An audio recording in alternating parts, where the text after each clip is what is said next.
Bonjour mes amis investisseurs. Aujourd'hui, on va parler des vocabulaires boursiers. Quand on commence à investir, c'est difficile de connaître tous les termes et toutes les parties du vocabulaire, les acronymes. Donc reste avec moi parce que dans cette vidéo, on va voir au moins 50 termes boursiers et je vais expliquer en détail les termes les plus importants. Et je suis sûr que dans ma chaîne, vous pouvez trouver plein de sujets qui vont vous intéresser par rapport à l'investissement à long terme. Donc n'oubliez pas, likez la vidéo, vous pouvez s'abonner si ces sujets vous intéressent. Maintenant, on attaque les sujets, les vocabulaires de la bourse. Donc là, on commence avec les bear market, les marchés baissiers. Bear en anglais, c'est ours. Les Américains appellent des bear market la période qu'on vit une chute systématique du marché. Donc si les marchés sont baissiers, on va appeler des bear market. L'ours, c'est un animal qui attaque en portant des coups de griffes des hauts vers les bas. Et c'est pour ça que le marché s'appelle bear market une fois qu'il est baissier. Et au sens contraire, on peut appeler les marchés haussiers des bull market. Donc, les taureaux, ils attaquent du bas vers les hauts et c'est pour ça que les Américains appellent des bulls les marchés qui est haussier. Les prochains mots, c'est long. Toujours, quand quelqu'un dit qu'il va prendre une position longue sur une action, ça veut dire qu'il est acheteur. Et si on dit short, ça veut dire que vous êtes vendeur sur une action. Quand on commence à investir, il faut qu'on ouvre un compte dans un courtier. Et normalement, les termes pour courtier en anglais s'appellent broker. Et les plus grands courtiers du monde s'appellent Interactive Brokers. Donc, il est notre intermédiaire financier. Donc, vous allez passer vos ordres, vos commandes d'achat ou des ventes à travers du courtier, du broker. On compte sur un broker, on va faire un ordre. Pour passer un ordre, vous allez choisir l'actif, donc l'action, et si vous allez faire une vente ou un achat. Et comme les marchés respectent la loi de l'offre et de la demande, on a des termes en anglais qui s'appellent bid and ask. C'est exactement l'offre et la demande. Comme je vous montre maintenant, on a d'un côté du carnet d'ordre les acheteurs et de l'autre côté, on a les vendeurs. Bien sûr, les acheteurs, ils vont payer les moins possible pour une action et les vendeurs, ils vont vendre les plus chers possible. C'est pour ça que vous voyez la différence, par exemple, dans la première ligne, que l'acheteur, il va payer 42 € et les vendeurs, ils vont vendre à 42,50 €. La négociation va arriver à la fin, une fois que l'acheteur, il essaie à payer la valeur que les vendeurs est en train de mettre dans les carnets d'ordre. Donc, on appelle l'offre des bid et on appelle la demande des ask. Et la différence entre les prix d'achat et vente, entre le vendeur et l'acheteur, on appelle des spread. Donc, c'est l'écart entre les deux valeurs. Dans notre exemple, on peut voir que la différence, c'est de 50 centimes, car c'est une action que c'est pas très liquide. Mais par exemple, une action très liquide comme Total ou Danone, cette différence des spreads, ça va être de 2 ou 3 centimes.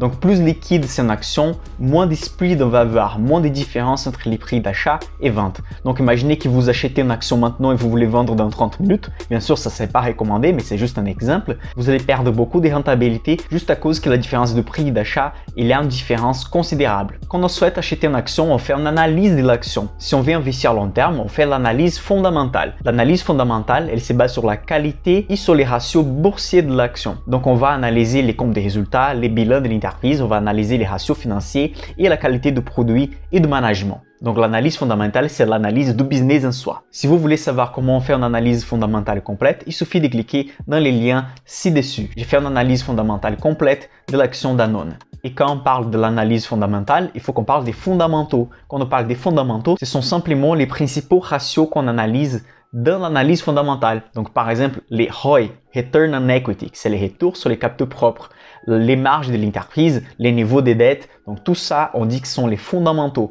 Ce sont les ratios fondamentaux pour comprendre les business de l'entreprise. De l'autre côté, pour ceux qui investissent à court terme, dans l'analyse technique, l'investissement peut être fait dans la même journée, ce qu'on appelle des day trading, ce qu'on appelle aussi des swing trading. Ce sont des périodes de négociation, des trading qui durent entre quelques jours et quelques semaines, où on peut trouver même des traders qui font du scalping. Ça veut dire qu'ils font des négociations des périodes très courtes, comme quelques minutes par exemple. Il est normal, surtout pour ceux qui investissent à moyen terme et à court terme, de faire des stop loss. Donc vous allez dans votre courtier et vous allez choisir un niveau des prix de l'action que vous souhaitez vendre l'action. Donc si l'action par exemple est à 50 €, vous allez mettre une stop loss à 40. Une fois que le marché va bouger, il va arriver à 40. Après une certaine volatilité de marché, vous allez décider de vendre l'action. Donc ça, c'est une stratégie que certains investisseurs mettent en place une fois qu'ils investissent dans la bourse. Et ce que vous savez, c'est que c'est un contrat à terme.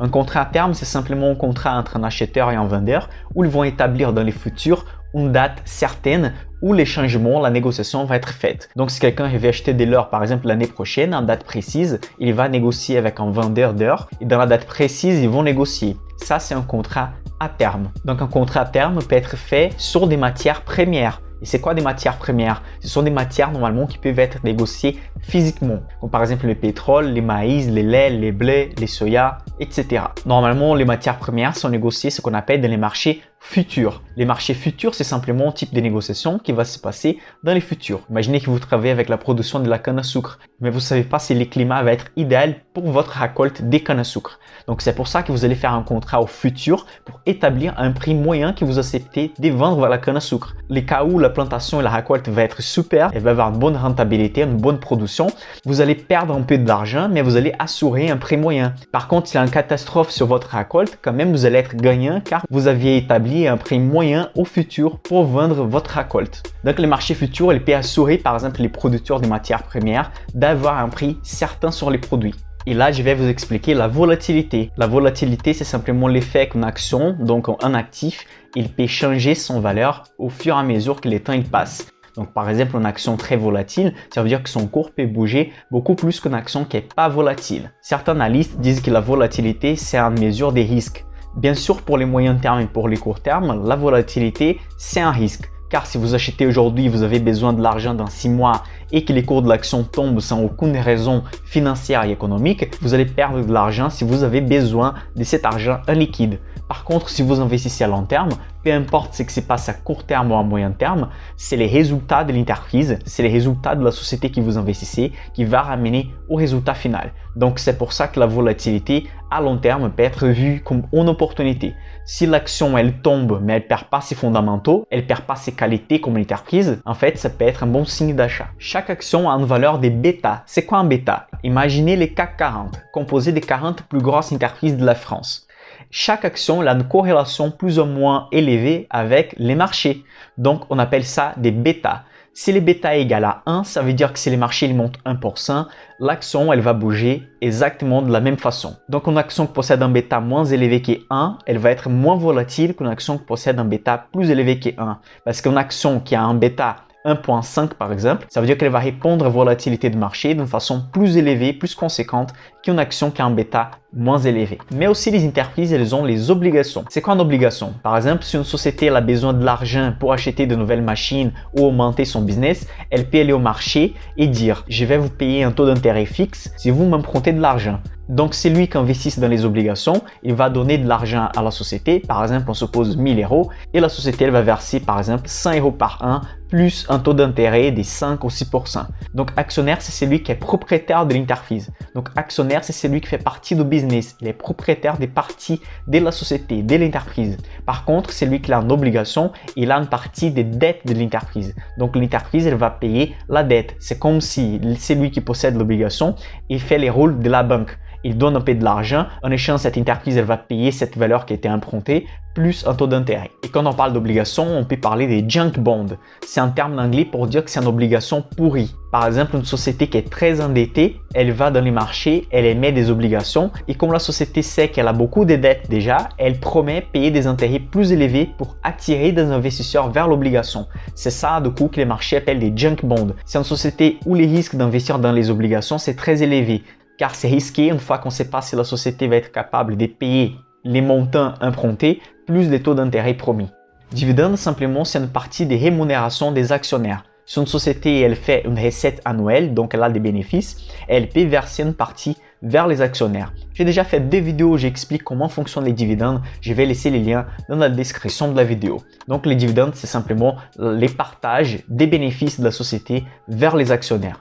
Car ce sont les actionnaires qui ont investi dans les business de la société. Un autre ratio lié aux dividendes, c'est les taux de versement des dividendes. Imaginez une société qui a fait 200 millions de bénéfices, si elle verse 50% vers les actionnaires, on dit que les taux de versement des dividendes, c'est des 50%. Donc, c'est la proportion des bénéfices qui sont versés vers les actionnaires. Une fois que vous avez un portefeuille boursier, vous faites des plus-values. La plus-value, c'est simplement la différence entre les prix finaux que vous allez vendre en action, par exemple, et les prix initial. Cette différence, c'est positif, on appelle des plus-values. Bien sûr, on doit déduire de ça les frais et les impôts. Une façon d'investir dans les marchés boursiers, c'est à travers des indices. Indice, c'est en fait un panier d'actions qui représente les marchés. Par exemple, l'indice CAC 40, c'est un portefeuille virtuel avec les 40 plus grosses entreprises de la société française. Donc, on va analyser cet indice pour voir la santé du marché financier français. Également, on a des indices américains, brésiliens, chinois, etc. Et une façon d'investir sur les indices, sur la moyenne de marché, c'est à travers des ETF. Donc, un ETF, c'est un actif qu'on achète qui possède déjà dedans plusieurs entreprises. Donc, si vous achetez par exemple l'ETF CAC 40, vous allez dans la bourse acheter un seul actif, c'est une partie de l'ETF CAC 40, mais dedans, il va suivre l'indice de marché. Donc, il va avoir les 40 sociétés de la bourse française dedans. Vous allez trouver sur l'internet par exemple les termes CTO, c'est compte titre ordinaire. C'est les types de comptes qu'on ne va pas avoir les avantages fiscaux en France, mais on peut investir dans tous les marchés du monde entier. Au contraire, on a les PA, c'est les plans d'épargne d'action où on peut utiliser pour profiter des avantages fiscaux après 5 ans d'utilisation. Je vais vous répondre les 12 principaux questions par rapport aux PA dans la vidéo ci-dessus. Ça soit dans les PA ou ça soit dans les comptes titres, on doit payer des frais de courtage. Donc, une fois que vous allez acheter ou vendre une action, normalement, le courtier va demander des frais pour réaliser cette action. Donc, c'est ça qu'on appelle des frais de courtage. Une façon d'investir dans la bourse, c'est de faire des formes passives à travers un fonds d'investissement. C'est l'organisme des placements des valeurs collectives mobilières. Et dans ce type d'organisme, on a deux types de placements disponibles, les SICAV et les FCP. Et les SICAV, qui sont les sociétés d'investissement à capital variable, vous allez placer votre argent dedans, il va y avoir un portefeuille qu'un gérant va prendre soin pour toi et vous êtes appelés des actionnaires. Par contre, dans les FCP, c'est les fonds communs de placement, ils vont vous appeler des porteurs de titres. Si vous voulez que je fasse une vidéo par rapport aux différences principales des fonds d'investissement, laissez dans les commentaires ci-dessous. Également, dans le même sens où vous pouvez déléguer les portefeuilles que vous avez, on a les hedge funds. Normalement, c'est un fonds d'investissement où ils peuvent avoir des investissements sur les taux d'intérêt, des matières premières et des actions de plusieurs pays. Quand on parle des tailles d'entreprise, on peut diviser normalement dans 3 catégories. Les large caps, qu'on appelle aussi des blue chips, ce sont des grosses entreprises comme par exemple Total, Danone, Apple, Tesla, etc. Donc ça, on appelle des large caps ou blue chips. Si on parle des entreprises moyennes, on va appeler des mid caps. Et si on parle des petites entreprises cotées en bourse, on appelle ça des small caps. Entre 1 milliard et 5 milliards, on va dire que ce sont les mid caps. Et plus de 5 milliards d'euros, on va dire que ce sont les blue chips, les large caps. Pour trouver cette valeur de capitalisation, simplement on va faire les cours de l'action, que c'est la valeur, les prix actuels de l'action dans la bourse, fois le nombre total d'actions que l'entreprise possède dans les marchés. Donc, les cours de l'action multipliés par les nombres d'actions disponibles dans les marchés, on va découvrir la capitalisation. C'est à partir de là qu'on va dire que cette action elle est un blue chip, large cap. Sinon, elle va être un mid cap ou une small cap. Toutes les sociétés possèdent des actifs et des passifs. On va résumer pour dire que les actifs, c'est tout ce que l'entreprise possède et les passifs, c'est toutes les dettes de l'entreprise. Si on fait les actifs moins les passifs, on arrive à la valeur des capitaux propres. Donc, tout ce qu'elle possède moins tout ce qu'elle a comme dette, ce qui reste, ce sont les capitaux propres de la société. Et les chiffres d'affaires. C'est quoi les chiffres d'affaires? C'est simplement la somme de toutes les ventes des services ou produits de la société. Plus important que les chiffres d'affaires, c'est les EBITDA. Donc, c'est les gains de l'entreprise avant de payer les intérêts, les taxes, la dépréciation et l'amortissement. Donc, ça montre en fait la recette d'exploitation de la société. Donc, par exemple, dans l'image suivante, vous pouvez voir ça. Donc, imaginez par exemple une société qui a des millions d'euros de chiffre d'affaires. Après, on va déduire les coûts des ventes et dépenses opérationnelles. On va déduire 1 200 000 euros. On va arriver au résultat d'exploitation de 800 000 euros. Après, on a dépenses générales, administratives, etc. On va diminuer 400 000 euros. Donc, on arrive à l'EBITDA de 400 000 euros. Donc, si on enlève des dépréciations et l'amortissement, qui c'est les D et les A, on va arriver à l'EBIT. Donc, c'est les gains avant de payer les intérêts et les taxes. Donc, si on enlève les intérêts financiers qu'on a avec les fournisseurs et les banques, et aussi on enlève les taxes que l'État va nous demander, on arrive finalement au résultat net de la société. Une fois qu'on investit, on entend parler aussi des goodwill. Imaginez par exemple que Renault décide d'aller dans la bourse et dire qu'elle va se vendre à 100% dans les marchés. Vous comprenez que la valeur de Renault, c'est pas simplement les machines, les bâtiments et les terrains, c'est aussi les pouvoirs de la marque, c'est les noms de la marque. Donc normalement, cette valeur des plus, c'est qu'on appelle des goodwill. Donc tout ce qui dépasse la valeur intrinsèque de l'entreprise, donc par exemple même la liste des clients disponibles dans la société, on appelle des goodwill. À ces moments de crise, on entend parler beaucoup de la Fed, c'est la Federal Reserve des États-Unis. Donc c'est la banque centrale des États-Unis qui peut imprimer de l'argent et régler les taux d'intérêt. Normalement, tous les marchés mondiaux, chaque pays possède une autorité de marché. En France, on a la AMF, l'autorité de marché financier. Aussi, on a Euronext, qui est une société responsable pour toute la négociation des titres d'actions dans les marchés. Donc en fait, Euronext, c'est l'association entre les marchés boursiers de Paris, de la Belgique et de Pays-Bas. Là, j'ai touché les principaux sujets, les principaux termes, mais bien sûr, il y en a beaucoup encore à expliquer. Donc, n'oubliez pas, likez la vidéo pour supporter cette chaîne à long terme. Je suis Michael Harvaneda et on se voit à la prochaine.